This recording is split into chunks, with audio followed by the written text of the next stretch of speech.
following program may be pre-recorded.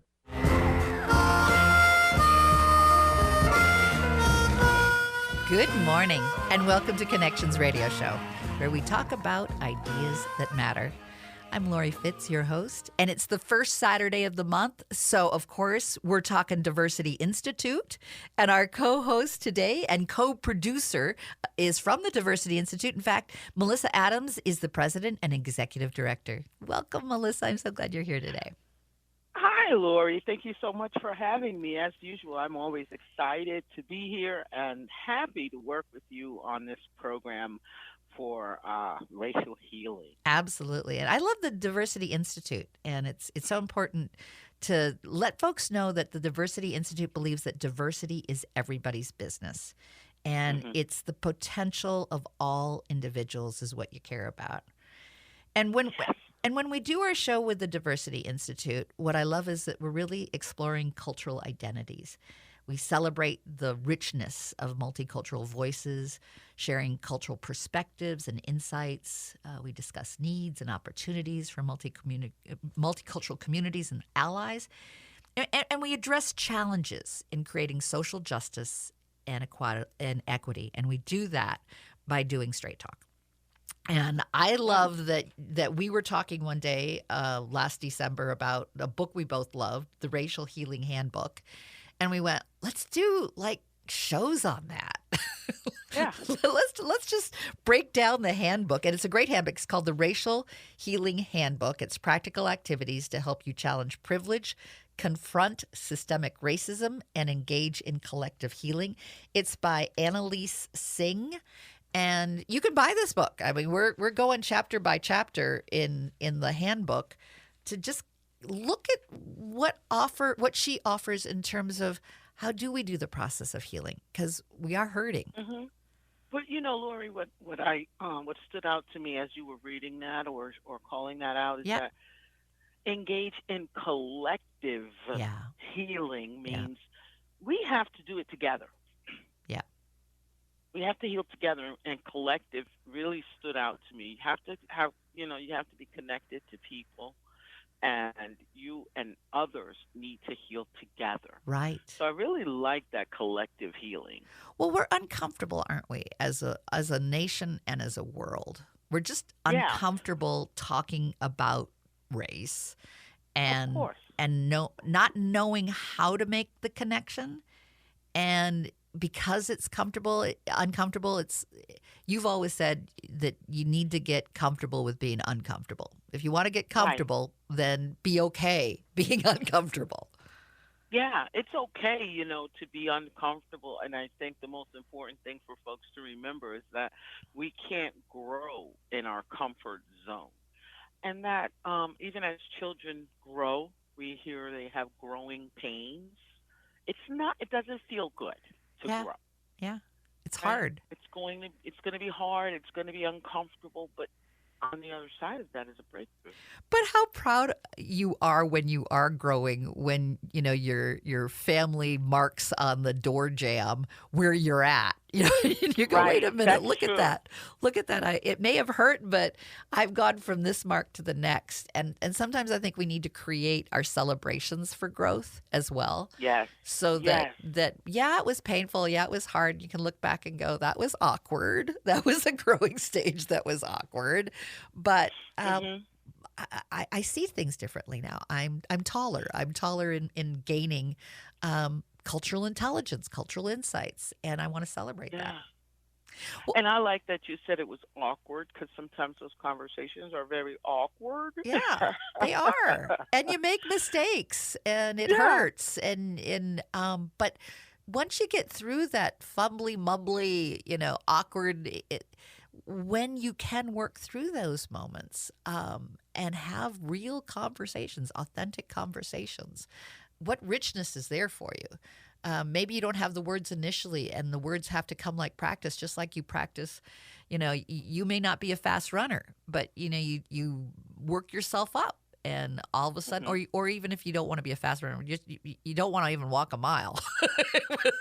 You walk enough, you can walk that mile. So how do we walk miles with others and not be afraid? learn how to trust, learn to be trustworthy of conversations too. What do we need to bring into a relationship to create that trust so you can build friendships? Right. Because that's where it starts, with the trust. Yep. Yep. So if folks want to join the conversation today, feel free. The number's 952-946-6205. Again, the number's 952-946-6205. This week, we're looking at the next level of conversation. We're going to look at race and friendships. We're also going to look at race at the work and school. What kind of conversations we are having with our partners and friends and family. Have we had multicultural relationships in partnerships and people we've dated and people who become family?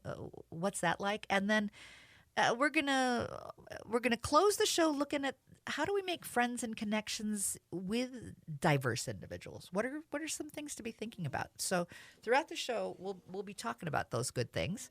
But let's start with race and friendships.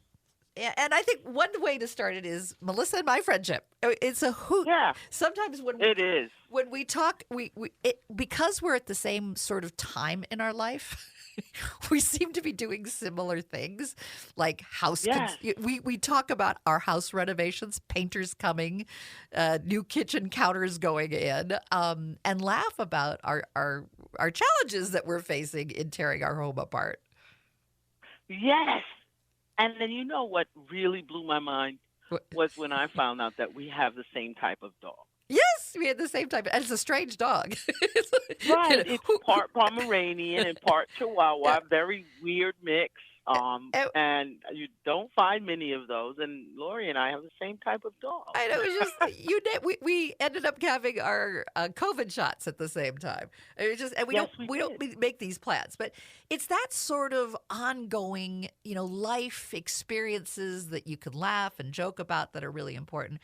But what we want to start with is thinking about, I think it was easier for me growing up to have multicultural friends because of my environment was very multicultural. I was born in New Jersey, very multicultural. We moved to D.C. Mom was involved with civil rights, very involved with multicultural groups.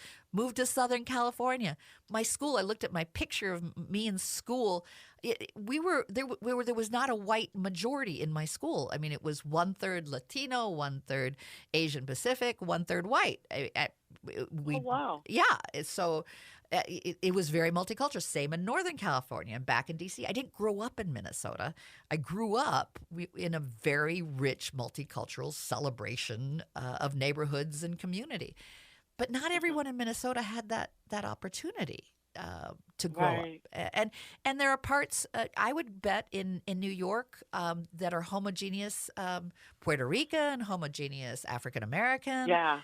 And, for sure. And homogeneous doesn't always mean just white neighborhood. It just means, right. A neighborhood. It just means the same. Mm-hmm. What's ironic, though, Laurie, is I grew up on a pretty diverse street.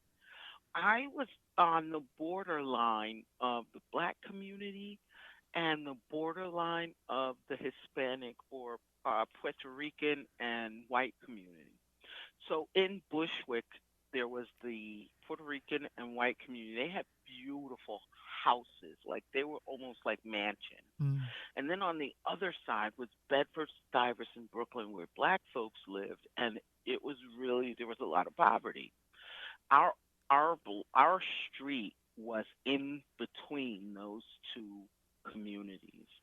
Our block, as African Americans, our block was even split in half. Like half of the block, Spanish people lived at the far end of the block, and white people kind of lived in at the far end and middle of the block, and then Black people lived on the beginning of the block at the other side, closer to where the Black people lived. And that's sure, so weird. I'm sure part of it was there is a sense of belonging, but there's also a sense that some of the zoning and whatnot actually encouraged cultures to be separated. And, yes, it did. And that's a challenge. But I want to ask you a question. Do you remember your first friend who was not African American that you considered you're from probably as a kid in your neighborhood? Yeah. My first friend was a little girl named Veronica, and she and I used to walk to school together in the second grade. So yeah, definitely remember my first friend. There was some there was actually some racism in that relationship that kind of split us up. Oh, And so, it's really interesting too, just like you mentioned, that not only did we live in separate communities, but we were given separate messages about black people, white people, Spanish hmm, people. All of us were given these messages that kind of dictated where we would choose to live as well, sure, right? sure. And again, it gets back to trust and fear, right? In a community where people are alike, there can be more trust in Of shared course. culture, but it Yes. and there may not have some conflict. I think it's important that we bring up that everyone loves multicultural until there's conflict, and then it's awkward. Then Right. we go into like our fear place of like Yes. assumptions and ideas, and we don't know And how you to know what work I've been through saying? conflict. Yeah, This week, I've actually been saying conflict is good. Conflict is good. yeah. I've been telling people that conflict is good Well, you because start until to you get learn to, because yeah, you start to see what are the different priorities and values. And as long as there's right. not, well, my value is better than your value. When we can really get to the point of understanding conflict is based on assumptions and ideas, and let's just find common ground. But it's when people are afraid that I think you get defensive and there's accusations and there's right and wrong and it's like whoa. it's Well, I think too, people have different perceptions of conflict yes, and they approach it from different views. Some people lean into conflict and say, "Yeah, let's negotiate. I love negotiation." Some people fall back from conflict or yeah. lean back from conflict. They And say, "No, what? I don't want to argue. You can have it. You can. well, You can." true, and Right? it also can be family related values. I remember my first friend, as well as it brought up a family issue. One of I was only like 3 years old living in New Jersey, and we had friends who were Muslim down the street. And Rhonda and Karen were just exotic and wonderful. Their house smelled like, all these wonderful spices. And I adored going into Rhonda and Karen's home. Well, Rhonda and Karen knew who they were going to marry. I mean, they had their whole life sort of mapped out. They were going to have a prearranged marriage, and they knew which third cousin that they were going to marry. And I thought that was cool. Like my parents were like, Hmm. "Let's talk this through. We're not going to Right. prearrange a marriage for you." So we had to like have me understand different ways people approach their future family. Right. I thought it was great that Ron and Karen, can start making plans now. Uh, but mom and dad had to explain how there's also value in being able to meet someone and choose on your own who you would like to marry. Uh, Hmm. but those were big things, for a 3-year-old, 3, 4-year-old to take in. And I don't Right. think I made sense of it until later. But the exposure was really healthy for me to see that people make different choices. Yes. And I think as we look at how we ended up here, how Yep. do we end up to this place where we make these choices? Yep.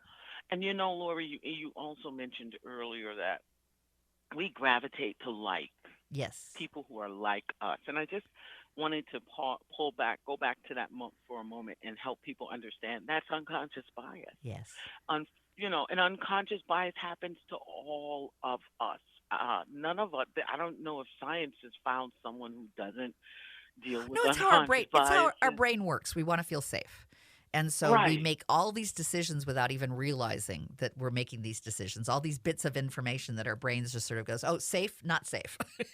and we choose to right, be in a place that's safe. Now, sometimes that's good for us. I mean, when the brain processes that we smell smoke and there's fire in our home, the brain says, "Just get out."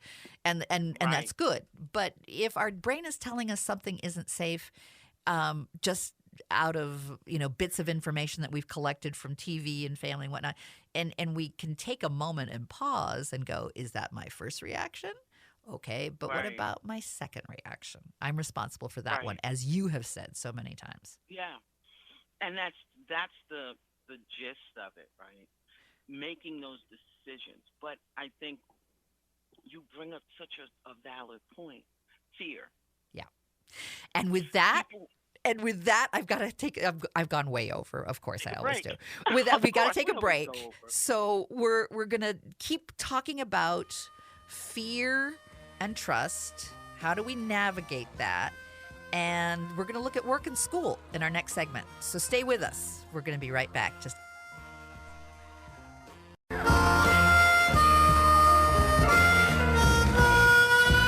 welcome back to Connections Radio Show, where we talk about ideas that matter.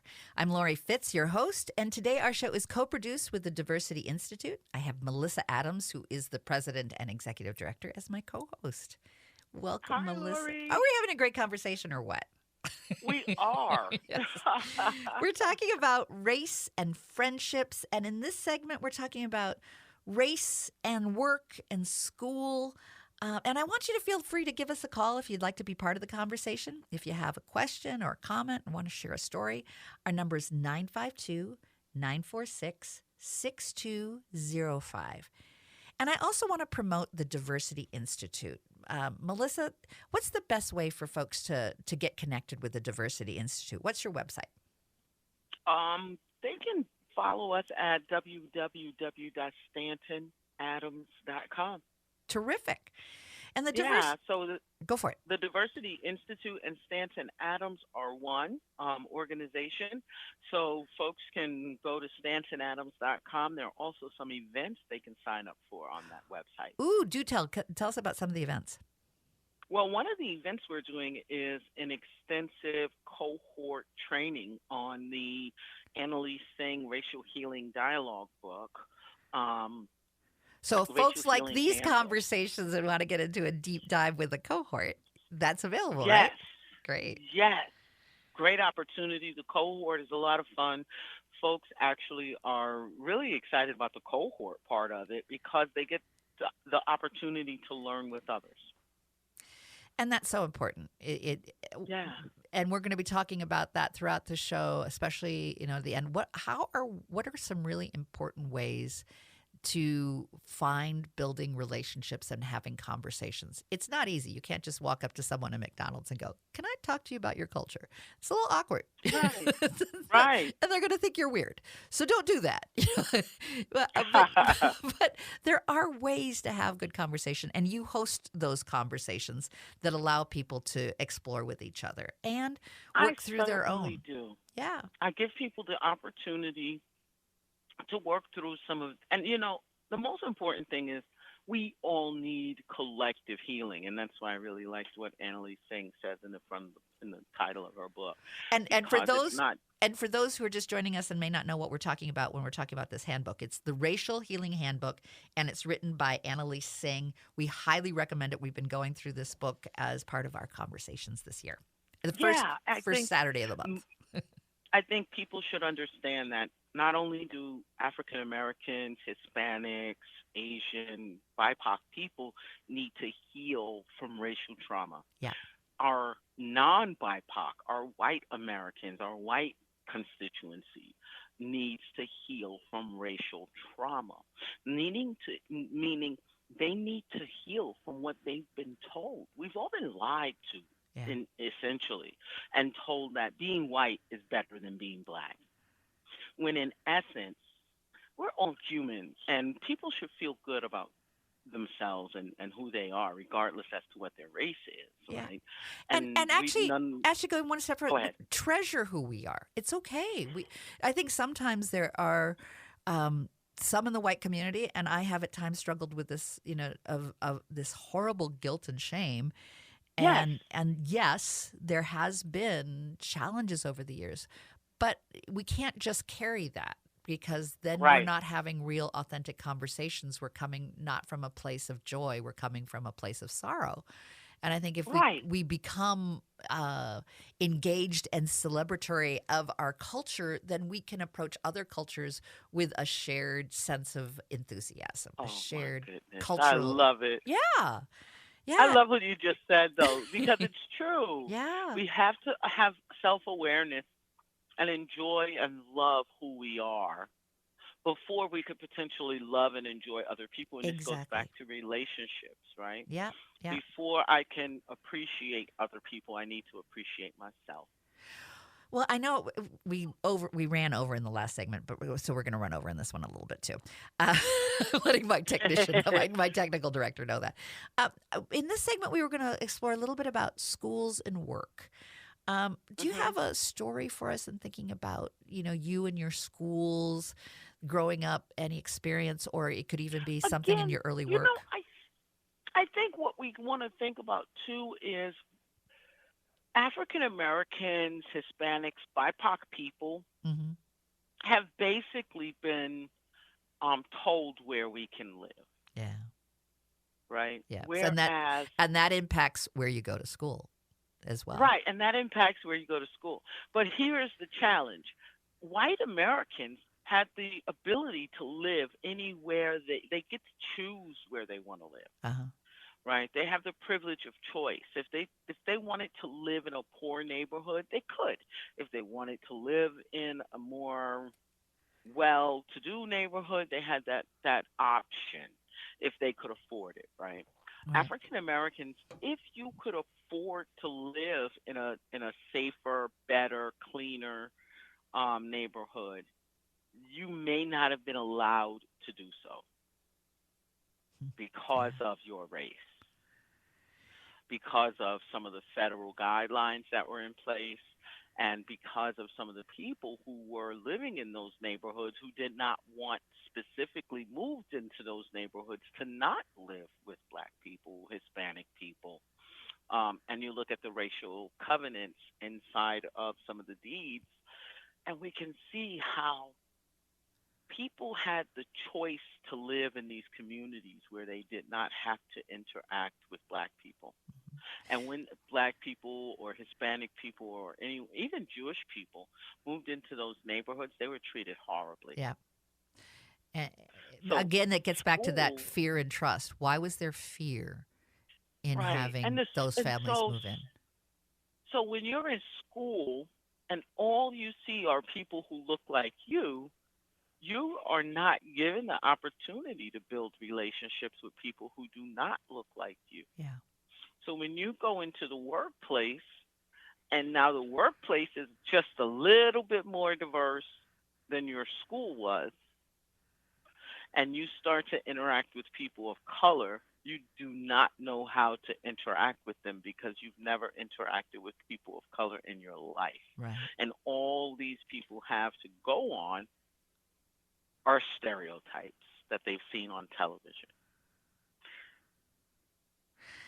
And that can lead to conflict Yeah, because it can lead to because like misconception. anything that gets based on a media perception that is a very small slice of reality, um, can create big assumptions on Right. who we are and what we do. Well, Well, Lori, you know what? go for it. This Yeah. is the end of the segment? Yeah, You it can is. come back with it. No, I'm I'll just kidding. hold that Oh, you thought. will? I'll Good, hold good. that Oh, thought. good, good, good, good, good. We do need to go. But I want to leave the audience with some of the questions that Annalise Singh shared with us. Think about how race showed up in your school. How did race show up at your work? And did you have racial conflicts? What were they? Be thinking about it. We'll be right back. We're going to get some commercials to pay for our wonderful work that we do here on AM 950, the progressive voice of Minnesota.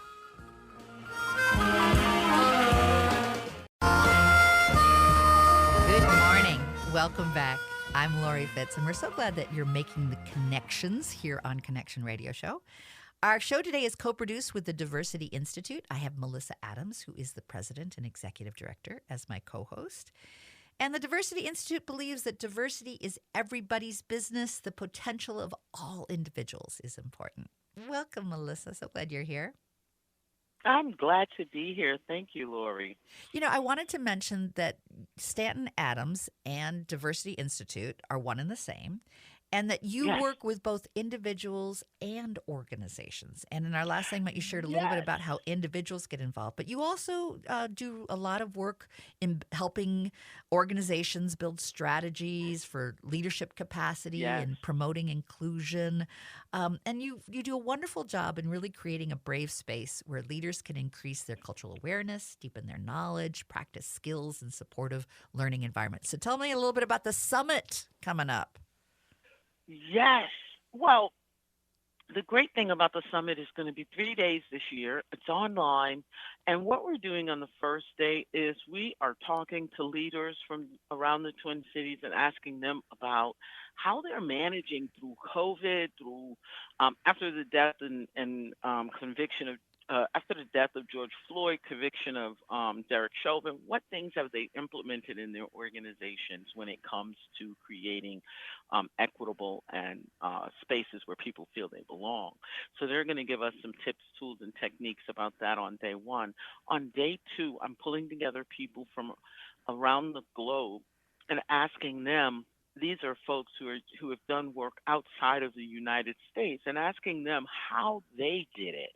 How are you doing these wonderful things? I have this woman who went to Sri Lanka and built 70 homes for people after the tsunami. Wow. I also have the woman who was foundational in the in getting the first Muslim woman elected to Senate in Minnesota, Wow. Ilhan Omar. Wonderful. This woman created a group of women who were Muslim women who wanted to learn more about politics, and eventually Ilhan Omar came up out of that group. Isn't that amazing? Yes, so that's day two. Day three, Cecilia Stanton, my business partner, best friend, and wife, and I are going to help people to look at their diversity strategy to make sure that they have metrics and that they're measuring the right things. We're, also giving out some awards throughout. So it's a great conference. It's an online conference, so you don't have to leave your home to take part. And it's going on for 3 days, and people can sign up and enjoy it while we have so many people coming out to this conference. It's amazing. So tell us how to find this information and how to register. Oh, they can go right to www.stantonadams.com, click on events, and they will be able to register right there. Fabulous. And if folks want to join us today in our conversation, you can call 952-946-6205. And we've been talking about relationships and how do we build them and what's some context to be thinking about in relationships. And first segment, we were talking about friendships. Then we talked a little in our last segment about schools and work. Yeah, and And go for it. I was You I was holding a thought. Remember, good. Yes, yes, yes. I had it. It's heavy. I'm holding on to Oh, it here, so I good. want to It's let it go. time to let it go. Yeah, I think part of the interesting thing, like I was saying, African Americans, we had no choice on where we lived. And growing up, I actually lived we had choices within barriers, Hmm. right? I could live in any part of the neighborhoods that were designated for blacks. And some of them were neighborhoods where people were affluent blacks, Hmm. right? And then some of them were neighborhoods where people were dealing with poverty, anywhere on that spectrum. But when I went to school, because I'm a Gen Xer, when I went to school, schools were already segregated for probably 10 to 15 years by the time I got to school. I remember in my fifth grade class, I had people from all different races. There was a girl from India. There was many kids who were Hispanic. There were white children and black children, even children who were Muslim. Right. Right. So I went. I was in a very diverse setting going to school. On top of that, I went to public school, which is also really diverse. And as we think about, that's an opportunity, really. Hmm. That's an opportunity to learn about different cultures. If we go to the other side of town, perhaps in Bensonhurst, New York, where it's mostly populated by white folks, and these kids are going to schools where all of the children look like them, I feel those children were at a disadvantage, Yeah, I think you're right. right? I think back Because and they feel didn't really get blessed the that richness yes, of diversity, right? right, and have the joys of growing up, under having being exposed to different cultures and different ways of thinking, Right. and feeling the connect. I was thinking back in schools, and I remember a little boy down the block. He was Asian Pacific. I think his mother was from Hawaii, and she had roots in China. So he had both Chinese roots as well as I believe his father was Korean. So he was of two different Asian descents. But I adored Mhm. him. Roger came to my door and he insisted on carrying my books. I mean, he was very old fashioned, and we'd walk to the bus together every morning. And when he had to move back to Hawaii, he came to me with tears because his father was in the Navy. And, it was truly heartbreaking. But as a child, I don't think, well, he's Asian, he's different. I thought he was Roger, and loved his culture and loved going over to his home and having Hawaiian meals that were just amazing, and learning about Yeah. the culture of China and Korea. I mean, that's as a little girl. I was blessed to have the opportunity to learn about cultures, and I gained what I consider cultural intelligence about different cultures, and that there can be an enthusiasm and an excitement and not a fear. But it's in the setting to me. It's in how do we approach it. If we approach it clinically, it's always going to be clinical. But if we Right. approach it with enthusiasm and whether it's a sense of adventure or just being intrigued by different cultures, I think is a very healthy thing. Yes. You, Wow. And you, I think you're right. Being intrigued by different cultures is something that I always was intrigued by other cultures, and I think that can be very helpful. And expanding our what we take in. So yes, what shows are you watching? What yes. authors are you reading? You know? We were saying in the first segment, it's like, how do you grow? And sometimes there are awkward moments when something that you've assumed you say in a way that you think you're being nice, but Mhm. actually it's revealing a whole set of lack of knowledge of another culture, and that you've pulled. And that's where I think sometimes people get very afraid talking about it, because they go, I'm going to say something wrong. I know I'm going to say something wrong, and then I'm going to feel stupid, and then I'm not going to, and then they're going to hate me because I've said something stupid. And what I found is I've said lots of stupid things. And when I take a moment and admit, because the moment it hangs in the air, I think I might have said something stupid. Will you help me? Mhm. I remember one time at work, I had gone in and I'd made this great big presentation for the West Side. There was an association of nonprofits that got together and talked about health and wellness, and I worked at the American Cancer Society. So I made this wonderful presentation, I thought, on taking control of your life and healthy nutrition and how important it is to exercise and all these things that 75% of cancers are preventable, through actions that we can do by taking control. And so I gave it all. It was a very white presentation of all the opportunities of, eating very good food and being able to have access to exercise and all of this stuff. And the materials were all very white and did not show multicultural. And I could tell that after I gave a presentation, they all just stared at me. And I said, well, I could walk out of this room and you all are going to talk about what a stupid presentation I just made, or you can tell me. And if you tell me, I'll learn and I won't make a presentation like that again. So tell me, what did I do wrong? And Right. they opened up and they said, I'm trying to get people to, have their broken arm get fixed because they keep going to work in a factory because they can't afford not to work. And you're making an assumption that, they can, get their mammogram and they don't have insurance. It's much more complicated than an easy, this is what you need to do. And I think for me, it shows up at work when we tell people what to do and we haven't really thought through what the consequences are or what the context is.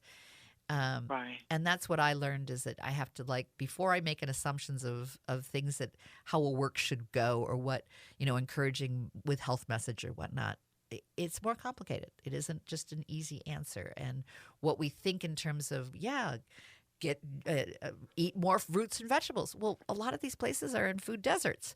And Right. we need to make sure, and it's not just, I'm not bringing this up and saying all multicultural communities have this, but there's a disproportionate amount of people of color in environments that are challenged. And what do we need to do to communicate messages without being presumptuous, but being truly caring about how do you build partnerships and build towards a better way of living. And it's sort of separate than making friends, but I remembered it because it was such a harsh reality that I was really out there trying to be supportive, and what I was doing was insulting. And they at least took the time to explain to me that I was being insulting. But that's part of it too, right? You have to care. Yeah. Like they cared enough to say something. Yeah. And it's also often been a challenge for people of color because for many, many years, people of color have placated non-people of color or white people, honestly, to say, oh, it's okay. No, that microaggression you just said is okay. Yeah, and it's not. Right? But how do And you it's present not. it back so that folks can hear that and go, oh, I'm going to own that and I'm going to change it because I see where you're coming from, and not just get mad. And that's that conflict thing that we talked about. Well, we have to. Yeah. We have to do it. We have to acknowledge, validate, and do it with compassion. Yeah. Acknowledge what the person is saying. I acknowledge that I just said a microaggression. Yep. I'm really sorry, and I validate your feelings. I understand that can be harmful language. Can you help me understand how I should have said it? Right.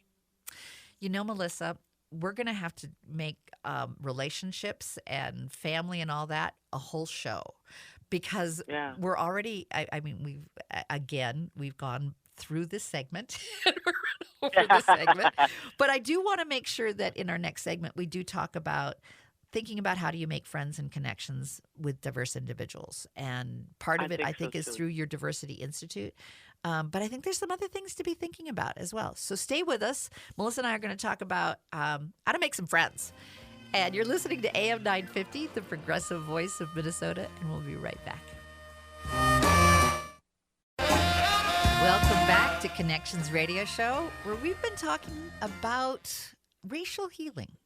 And my cohort, my co-producer, my friend, my co-host, Melissa Adams, who is the president and executive director of the Diversity Institute, has been joining me in the conversation and leading the conversation on racial healing. And we're talking about relationships today, right?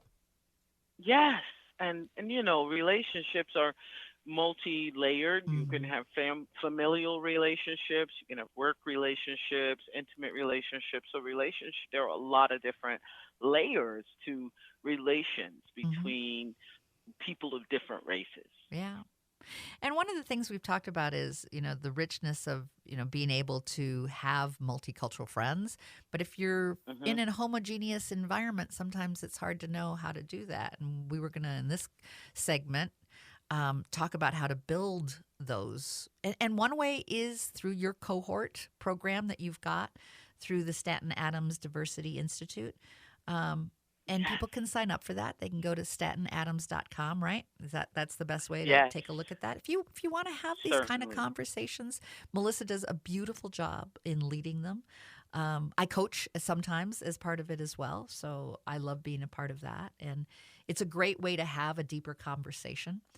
But some of the other things I was thinking about that everyone has a chance to do is just even going to an independent restaurant and a different cuisine that you're not used to.